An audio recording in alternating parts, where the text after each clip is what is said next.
From Fox 8 Sports, this is the Black and Gold Review Show, sponsored by your Southern Quality Ford dealers, home of the best-selling truck 41 years straight, and the 2018 Nissan Titan, backed by America's best limited truck warranty. Monday, and bring on the Black and Gold Review Show, alongside Saints Hall of Famer Deuce McAllister and everyone's Hall of Famer, Sean Bazan. I'm Juan Kincaid. After the whipping on the Chargers, are you feeling better about this team? I feel really good about this team, and I don't think it necessarily took that game for them to be able to go out and put on a good performance, but you feel good because there were no major injuries as well. Yes. Yeah, I'm right there with you. I didn't necessarily think it took this game to prove that they were in a good shape, but thought it was a good week out west, and right now, I like where they stand. I really do. Preseason or not, it's always nice to get a win. Let's get you right into the playbook, because that's where we start here. Play number one, defensive fits. Deuce, you talked about how the Saints, they struggled to stop the run early on. We all saw that. Is it a problem? So far, it's a problem. It's something that they can clean up, and whether it's going to take more film study or whether it's going to take from a scheme standpoint, it may be even shuffling some personnel, but it's something that they have to get fixed, because if you're Tampa, you're looking at this and seeing that, hey, look, if we don't get down and if we can stay with the run, we can run against this team. It really was disappointing effort by the front seven, and if you look at their stats last year, they got a little leaky towards the end of the season in run defense. That's why they brought in Demario Davis. Hopefully this is kind of a wake-up call for this group, because it really wasn't anything exotic. They just kind of ran the ball right down the Saints' throats, and they struggled in that regard. So hopefully it can get fixed, but hopefully this is kind of something that kind of wakes them up a little bit. The argument would be that they're being very vanilla on defense. It's all generic stuff. They're not blitzing anybody hardly at all. Do you buy that part of it? Yes and no. I mean, you still have to go out and play the game. And so you can say that you're being vanilla to a sense, but you're still not making the plays that you need to make. Got to get off the blocks when you can. Front seven, linebackers got to get off the blocks when they can. So,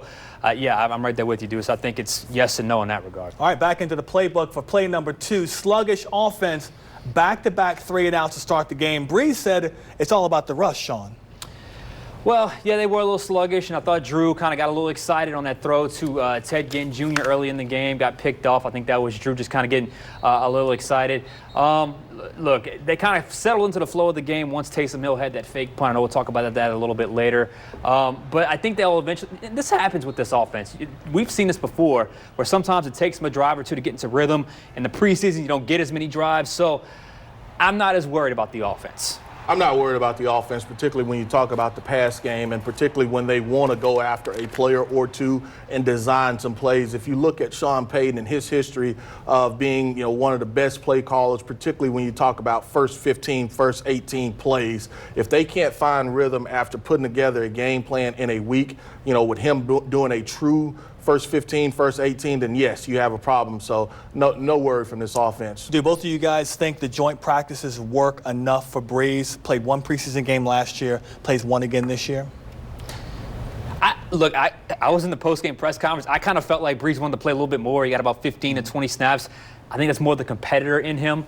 But I think from his standpoint, where he's at in his career, 2 joint practices, all the practice that you had leading up, plus 1 game, is probably enough. He did the same thing last year. The other thing is you have to look at his age, and you want to make sure that he's ready for Tampa. I would love to have seen him play a complete half, but it doesn't bother me that he does, only get a couple series. You're able to at least score on one of those series, so he's okay as long as he's ready to go for Tampa. All right, into the playbook once again for play number 3. Praising Austin Carr. Listen, we know there's a lot of competition at wide receiver position. Austin Carr showed himself in Game 3 that he's a guy they got to take a serious look at. Well, and this is a young man that for probably the first 2 weeks, he was a no-show. I mean, you're wondering at what point does he step up? He kind of got a redshirt year last year as far as being on the roster, but not really active a lot last year. And so for him to be able to convert and have some of the success that he did, I think this puts him back squarely into the mix of being one of those receivers that they have to keep. And he's got a unique skill set. He kind of looks like Willie Snead a little bit, kind of plays like Willie Snead a little bit, can really run those underneath routes, move the sticks. I'm with you, Deuce, the first 2 weeks, and I was high on him coming into training camp, but he was kind of MIA, but something clicked, and all of a sudden he's talked himself back into the mix, and because he's got a unique skill set, he's got a very specific kind of role. You can kind of envision what he would do. That's why I think Sean Payton likes him, and that's why I think he's got a real shot to make this roster. The 4th game going to be extremely important for him, Sean? Yes and no. I think the fourth game will be important. I think it's more so with practice with him. I think, maybe we don't see some of the things that he is able to do in practice. And if you listen to Drew speak about him being comfortable with a player or two, I think there's a comfort level there with him running certain routes. The one thing that he gives you is that slot guy, the inside receiver. And if he has the ability to be able to give you that threat to be able to pick up short yardage, third down as a slot guy, that's going to help this offense. Look. More reps in the fourth preseason game certainly could help. I don't know if he goes out and gets 5 catches, absolutely it would help him. But I just think the way he's playing right now, and he's kind of turned it on at the right time, I think he's got a shot. I really do, to make this team. Play number 4, we're calling this the specialist. Deuce, you mentioned that you like the play of this team's kickoff return coverage, and of course the fake punt wasn't a bad call either. Fake punter was not a bad call. He is putting it on film, and he is letting every team, particularly the first 4 that they play, you have to prepare for this. You have to know where our personal protector is going to be lined up. And so the threat of the pass will be there, the threat of the run. There will be 5 or 6 players that make this team strictly off of their special teams play. We feel like Taysom Hill will be one of those guys. You look at a guy like Trey Edmonds. You look at a guy like Banjo. You look at a guy like Justin Hardy. Those guys are core special teams player. Robertson is another one. Those guys have done an outstanding job of covering kicks, and I think that's only going to solidify their spots on the rosters. Look, the legend of Taysom Hill grows. I mean, every week we feel like we're talking about number 7 because he's such a unique player. He's such an outlier of a player, and that, Deuce, I think he might be top 2 or 3 special teams player on the team. Not just a guy that can play special teams, but he's that good, and he also plays quarterback. This was one of those games where Taysom Hill, the football player, showed up, and he, along with the rest of that special team core, I thought it was a really kind of positive thing that happened in that game. I think Sean Payton even referenced it after the game. So, yeah, I think the specialists have certainly played well, and that fake punt really sparked the first-team offense and really sparked the Saints as a whole. They really got into rhythm after that. You're right. All right, finally, play number 5 in the playbook. Playmakers missing the cut. There are going to be some really good football players on this team, unlike in years past. Those backup guys and the third-string guys are going to miss this cut.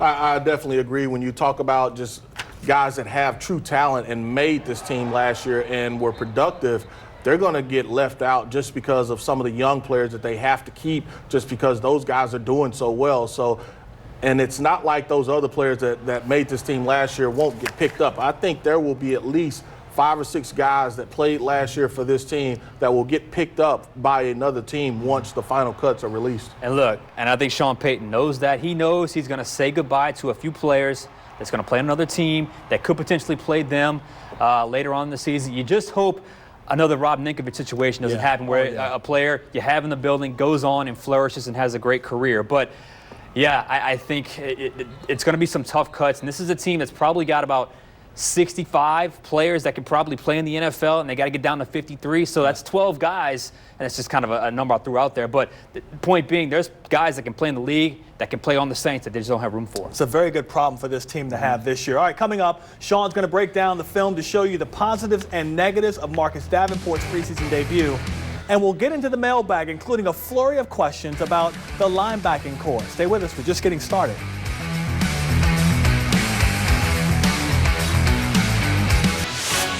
You're watching the Black and Gold Review Show, sponsored by your Southern Quality Ford dealers and the 2018 Nissan Titan.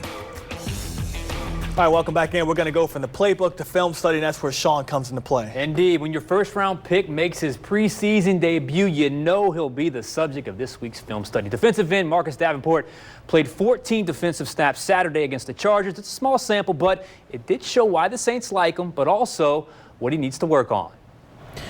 Davenport played entirely on the right side of the Saints' defensive line and went up against the Chargers' left tackle. Athleticism is the first trait that stands out, and it didn't take long for him to show it. You know the play. Travis Benjamin takes the end around. Now, this is a 5'10" wide receiver who runs a 4.3 40 in the open field, making a sharp cut against a 6'6", 270-pound lineman. Still, Davenport was able to recover, reverse his momentum to make an impressive tackle. Most guys his size simply cannot make this play. When it comes to rushing the passer, he looks most comfortable lined up wide, where he's able to turn the corner on the tackle. Here he is on Sam Tevi. You can see Davenport is simply quicker than Tevi. And when he engages, he dips his shoulder to gain leverage and got a hit on Cardell Jones. But Davenport didn't win every rep. In the second quarter, he tried a power move to push Levy back, but it didn't work, and Levy clearly won that rep. On the first play of the second half, Tevi approaches Davenport on the snap and makes him a non-factor. Later in the drive, Davenport again tried to get around the edge, but Tevi was there to essentially push him out of the play. In all, Davenport played 3 additional snaps against the run and wasn't bad. Here he is getting sealed by Keenan Allen, but credit Davenport. Though he doesn't make the tackle, he didn't give up on the play either and runs to the ball. On the very next play, Davenport isn't initially blocked, so he crashes in and makes the sure tackle. And finally, later in the game, Davenport isn't really involved in the play, but as Chargers tight end Sean Culkin goes to cut block him, Davenport does a decent job of staying on his feet. So Davenport played well Saturday, but if healthy, I would definitely play him in the 4th preseason game. Even if it's against the backup left tackle, he needs the reps at that position. And Deuce, I know we talked. One thing I think that will get better with him with game reps is the timing off the snap. Right now, he's a half a second slow when the ball is snapped. If he gets that timing going with game reps, I think he can really be an exceptional player in this league. Yeah, and that's one thing that you look at when you go back and look at the film. You know, he's normally a guy that was used to playing standing up. And so now that he has to be able to get down in a stance, he has to be able to simulate that snap count and be able to jump that snap count. Once he's comfortable doing that, he's going to be a totally different player. Do the Saints have the luxury of being patient with him right now? Yes. If the other guys are healthy. Yeah. I mean, so you need Okafor. Yeah. Okafor needs to be healthy, and Hendrickson needs to be healthy. You can bring him along slowly, but he has so much potential that he can be a dangerous player.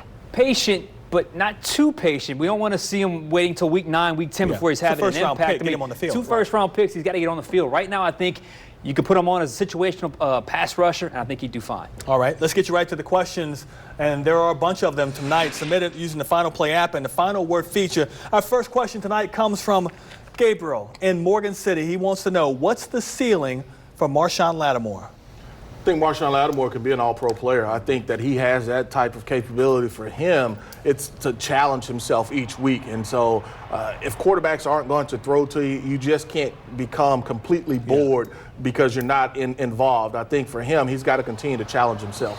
And I like what I saw in the game because, to kind of piggyback on your point, well, how can you keep yourself engaged? Well, stop the run. And he had a couple tackles in that game. So I think you're dead on, Deuce, because he had some moments in training camp where it was like, it almost looked like he was bored a little bit. But now the challenge is, keeping himself engaged. And when the ball comes his way, is obviously be the player that he was last year. But as a Defensive Rookie of the Year, obviously he's got the potential of being an all-pro. Our next 2 questions are about the linebacker position. First from Leo in Port Fourchon. He wants to know, why work out Demario Davis at will, linebacker, when he had such a great year at Mike last year in New York?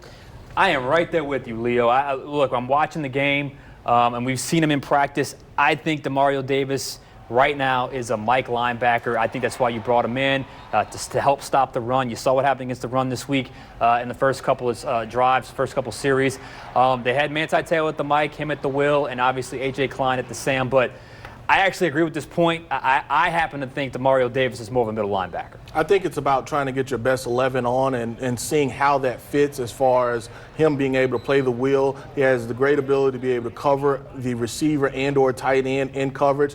But also, I mean, when you're moving from the mic to the wheel, it's about angles. Different people come at you a different way. We know that he's comfortable at the mic, and that may be the ultimate position he settles at, but right now just trying to see if it works with him at the wheel and the other 2 guys at Mike and Sam. I can't remember the last time this team was this deep at the linebacker position, but it seems that even though they have more numbers there and better players there, they can't quite get the right combination. Am I saying that wrong? I think they're still trying to figure it out, quite frankly. And I think that they may continue to do that even into the season if it works out that way. Well, it's going to be a matchup deal as well. And so certain teams we know will use the run a lot more than whether it's play action or some other things. But for this squad, they have to be able to get that right matchup as far as the right guys in there. All right, next question, again, a linebacker question. This one from Lloyd and Maurice. He says, why is A.J. Klein a starter? Because it seems to me he is always a step late when covering anybody. At this point for A.J., you know, he's probably more so for stopping the run. I mean, when he's playing the Sam linebacker, he's in there really to stop the run. You're not asking him to be in coverage a lot. Now, yes, he'll tell you he didn't have his best game, but that whole front seven didn't have its best game as well. Yeah, I'm right there with you. As a Sam linebacker, he's in basically in those base personnel or 2 tight end packages. I think that's really what the Saints see in him. Didn't have his best game. Got to do a little bit better, I guess, getting off of blocks. But as you said, Deuce, the whole front seven struggled a little bit in that game. So I think A.J. Klein in coverage, it doesn't really happen all that much. I think he's more of a run-stopping linebacker. Real quickly, would they figure out the right 3 at linebacker more in practice or in the final preseason game? Practice, most definitely. I don't think, you won't see a lot of these, particularly the veteran linebackers for this 4th game. Okay. All right, still to come. We switch to the offensive side of the ball where viewers have questions at tight end, and we do too. Find out who could be on the hot seat next.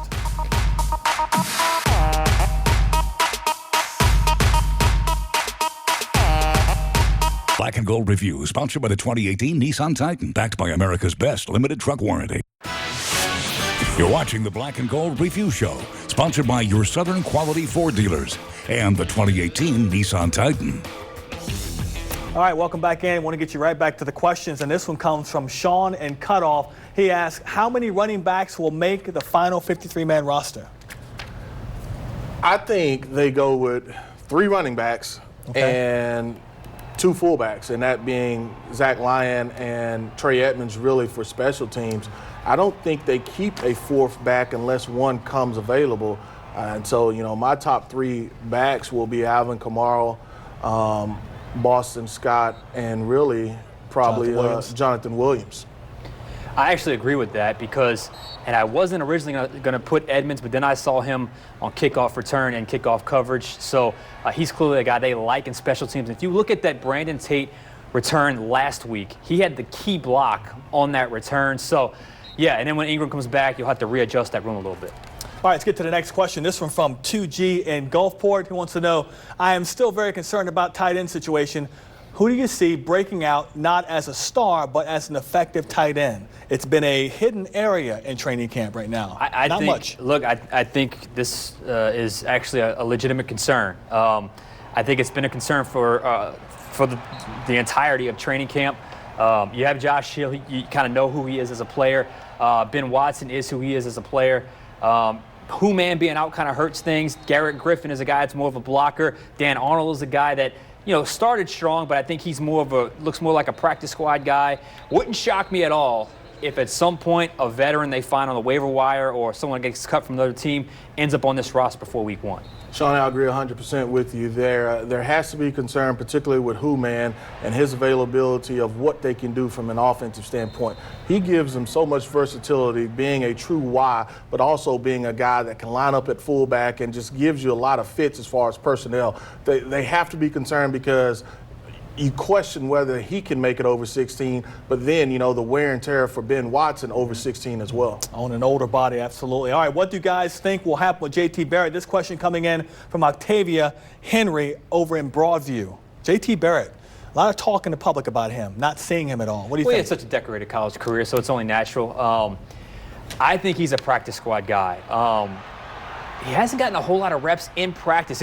We'd see these competitive periods, and I'd almost feel bad for him because it was really spirited. Then all of a sudden he gets his turn, and all of a sudden the horn blows because he got his 2 reps and it's on to the next period. So I think he's done some good things in the preseason, but right now I think practice squad is probably his best bet. Sean, I agree. I think for him, they want him to continue to develop as a NFL passer as well as, hey, look, I know you can run, but can you process this offense? And at times you've just seen him be a second late throwing the football. He's got to do a better job of anticipating the play, anticipating the throw. I do think that there is a place for him, but I just think it's on the practice squad. Okay, coming up, Mike Thomas probably saw dollar signs when he read about Odell Beckham Jr.'s contract extension.